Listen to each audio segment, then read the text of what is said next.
Mahilig maglaro at tumawid din. Panggalan, edad at tirahan ko, iniingatan ko ng husto. Batayang impormasyon tungkol sa sarili, gamitin ng tama at laging maigi. Pangalan, edad at mga detalye, ibahagi lamang kung kailangan talaga.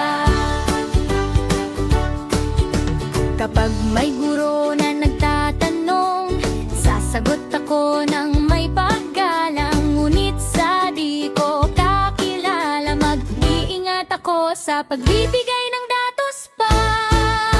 Batayang impormasyon tungkol sa sarili, gamitin ng tama at laging maigi.